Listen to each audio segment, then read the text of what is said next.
Welcome back. So we're here and talking about the Philippines again and the three potential cities that I would want to move to and why.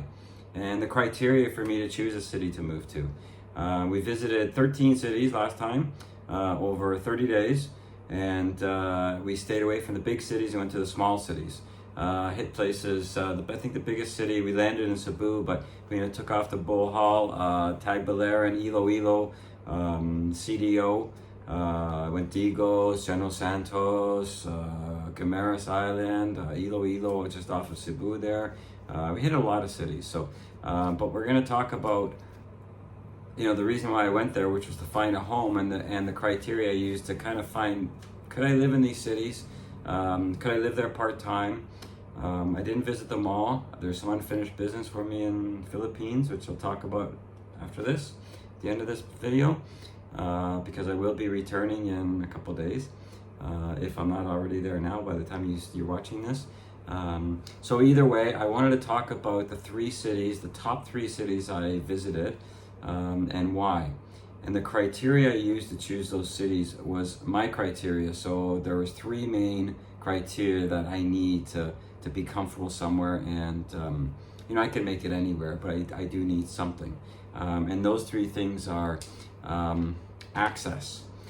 Access, what I mean by that is, I need some access to Western products, malls, coffee shops, cafes, somewhere where I can kind of go and relax during the day too. I mean, I'm retired, I'm not always doing something.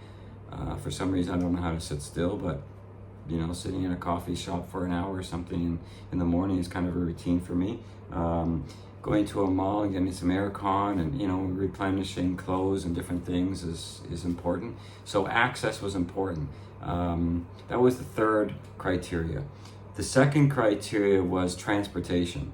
Transportation really divided up in a couple categories, but the two main ones are ferries, because it's the Philippines, it's easy to travel by ferry and quick. Without planning, it's usually an hourly ferry out of most cities to other islands or other cities. Airports, all these airports in these three cities are very, very similar. They do have some domestic flights that go different places. I'll talk about that. And I've taken a couple of them, but they all end up in either Cebu or Manila, which are international airports, which will get me just about anywhere. There is one that is an international, there are two of them considered an international airport, one that is, but I probably wouldn't use those destinations. So we'll focus on the domestic routes. And the third is, don't get ahead of yourself here, but it's relationships. What I mean by relationships are, I've got a great set of friends here, foreign friends from the USA, Canada, different places that I get along with, very close, I could rely on. If I'm out of the country, in the country, I get called when I have a problem, and I don't think they would question me. They would just take care of the problem as I would for them. So that's important. The second part of that is obviously female companionship, male, female, whatever you're into. My choice is obviously female, as you can tell from my videos, and focusing on that. But finding girlfriends and having a place where you could have a good relationship. So meaning the big cities I'm not so comfortable in. It's more of a business arrangement than relationship, especially when you talk with a female. So we're gonna take that out of it. So relationships, meeting people, staying close, whether it be female or friends, is one of the real big criteria for me, because who wants to live alone, especially, I'm getting older. I mean, look at the wrinkles are already, I can only get so much work done. But I gotta settle down eventually and find a home base, and the goal is to find a home base in both Thailand and the Philippines right now. What will be the goal in a month? I got no idea. But right now, that's what I'm focusing on. So those are three criteria: access, Western food, malls, coffee shops, somewhere where I can, hang out. It's a comfortable city for me. Transportation, I want to get in and out of there because I do still travel a lot, whether it's other cities, domestic or international. I don't want to have to, do a 2-day turnaround, which in some cases in some places you would be. And then relationships, so contacts with other foreigners, friends, females.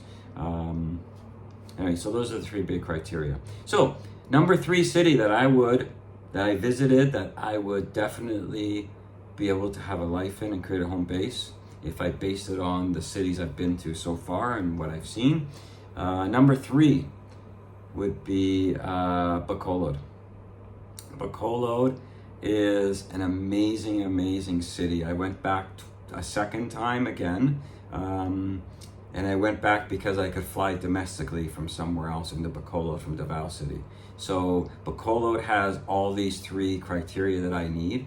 Bacolod has more malls per capita and per person than I've seen anywhere else in all the cities I've been to. I think they've got a couple Ayala malls, which is one of the big brands, and SM Mall, which is another one of the big brands of malls in there. They've got them both. They've also got a lot of night markets, so I can hang out.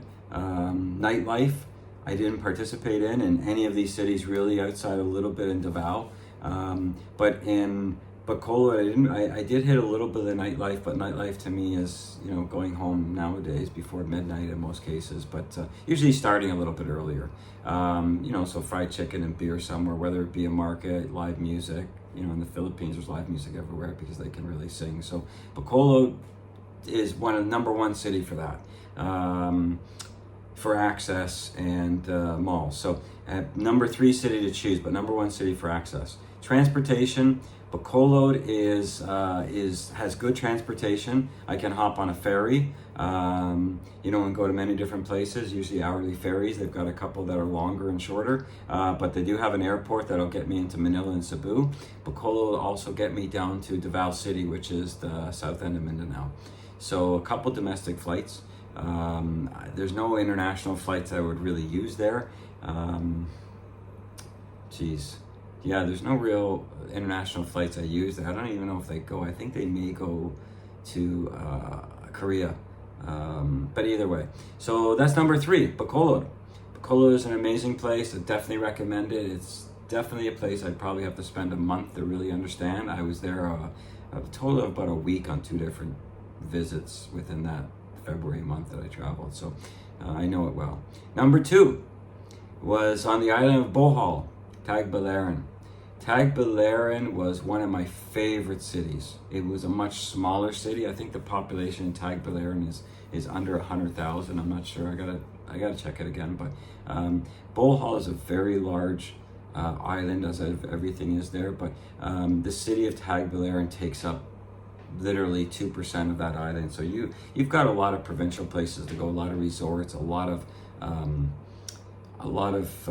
waterfalls, the Chocolate Hills, some mountains, or small mountains anyway, hilly areas. There's just a lot of everything there for you to go if you're into nature and natural environments. And you can go camping, you can go fishing, you can do all that stuff. But Tagbilaran was a really fun city. I had actually a really good time there. Access, so a lot of Western malls in Bohol. And I guess one major mall and a lot of smaller malls in Bohol. So that was good, but the real great thing about that access is it's connected to the other island, Panglao. So it's a 5-minute trip to Panglao.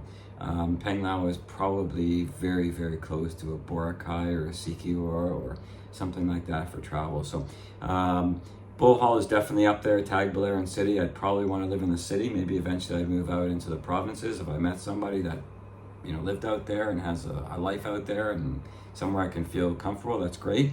There's enough access for me to feel comfortable anywhere in Bohol. Transportation, it does have an airport in Panglao, so it's probably a 20-minute trip from Tagbilaran City into Panglao Airport. It's an international airport. I likely wouldn't use the international routes, which are Seoul, Korea, and there's another one, I don't remember what it is, but it'll get me into Cebu and Manila fairly quickly, and then I can hop on it'll get me into Manila. Cebu, I can take a 2-hour ferry and get into Cebu, and the ferry runs, I believe it's every hour, and then there's another ferry company that runs a couple times a day also. So, and I think one of them is a car ferry, which is great. So I might be able to put a motorbike back and forth. So that checks that box. Transportation. Relationships. Tagbilaran and Bohol was amazing.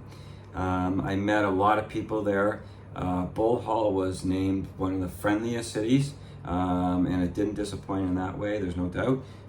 But foreigner friends, I didn't see too many, and the ones I did see were a much older crowd. I saw some tourists. I can tell they were tourists the way they were packed and traveling and, you know, backpacking or whatever, suitcases, but I didn't really see them out on the street. So when I was in Tagbilaran, in the city itself, I saw mostly local people, Filipinos. They were very nice. They all wanted to try to talk, which was amazing. There's a couple universities in Bohol. There's a nursing university. I believe there's an engineering university and a marine university. So there's a lot of females there. There's a lot of young females that come from both Cebu, Lapu-Lapu across a couple of the islands, and from the whole province of Bohol. So there's a lot of populations, which reduces the population and makes it it feels like a very young town. And the youth seems to be with the females that are going to the university there. So that's there. So it checks all the boxes: access, transportation, relationship. There's no doubt about it. I could make a life in Tagbilaran. But number one is one I can't stop talking about, and that's General Santos. General Santos in the very bottom of Mindanao.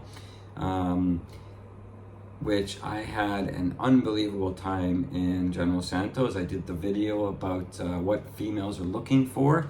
I was there during Valentine's Day, so you know the city was painted red, and there was flowers everywhere, balloons. There was a big festival at Oval Park. I stayed on the main street in Gensan, as they call it, between Oval Park and SM Mall. SM Mall wasn't the biggest mall I've seen, but it had everything I needed. It had the Starbucks. It had a separate side to the mall in the back, an outdoor area with a bunch of food. Oval Park on the other end of the city was full of, you know, food carts and night markets. You could sit there and, you know, with friends, have a beer, have some chicken, have, you know, whatever you want, is open there. And it's, I don't know if General Santos, if you know Manny Pacquiao, that's, I believe his brother, or I believe it's him, it's his brother that's the mayor there, so that's where they come from. General Santos, you can actually go to Pacquiao, his resort. It's about an hour and a half down, a little bit further south on the coast. But they do have a bunch of places that eco tourism type of places that I visited there. The people were unbelievable. You get tired of Oval Park, which is a very large area. I don't know how you're going to get tired of it, but there's another section just south of there, down closer to the water, down, you know, on the ocean there. You know, bunch of night markets where the streets are just lined with food carts after 4 o'clock every day. There's outdoor massage, there's all sorts of stuff there. So the old Thai massage that I'm used to in Thailand is all there, so I have all that. So that was just unbelievable. As I say, General Santos does have the airport. I'm not sure if I believe it's called International Airport, but I didn't see any international flights. What I do know is that they will hit Manila and Cebu, which is important. They will also fly to Iloilo, which is actually a really good thing for a domestic flight. The access by bus is even more impressive. This is the city that I ran into the bus station and just picked the next bus that ran out. I went up to Digos. From Digos, I went up to Davao. I actually arrived in General Santos on a bus. I believe it was 3.5 hours from Davao City, so it's very close. As you know, you can get to Samal Island in Davao City. Davao has everything, lacking a little bit of nightlife, but you have access with everything you want with General Santos. Transportation-wise. Relationships, as I said, this is where I did the video about what girls want. Very realistic females. They're looking for real relationships. And what I find in the Philippines and some of the major cities, when you talk to people, their dream is to leave the Philippines. When I was in General Santos, I never met one female that I talked to or interviewed or put on camera or, met in a park or a restaurant or a cafe, because they're very talkative there and very inviting. I never met one that said that she wanted to leave. I met a lot, like leave the country. I met a lot that were maybe from other places in the Philippines, or they would love to go and live in an island resort like Boracay or El Nido or Coron or Siquijor, or wherever that magic place is that they've read about and wanted to go. But I've never, unlike Manila and Cebu, they all wanted to stay in the Philippines. Their goal wasn't to meet a man and move back to his country. And that's what I find in the big cities, and that's why I'm visiting all these small cities. So General Santos, number 1, Tagbilaran on Bohol, number 2, and Bacolod, number 3. Definitely could have a great time in any of those. As you can see from the footage we're running, this is some of the great time I've had there. My life's not the same now as it was a year and a half ago. Being a little more relaxed now. It took a long time to learn how to relax. I'm still not exactly there. I'm still moving around constantly, but I am going back to the Philippines for 2 reasons. One is I love it. 2 is I need to go somewhere during the Thailand heat wave, and there's some, Thailand's known for some bad air certain times of the year, and this is the time of the year it's already started. So I would like to stay in Thailand and go north and do some travel on a new motorbike I have, but I'm gonna go to the Philippines for another month.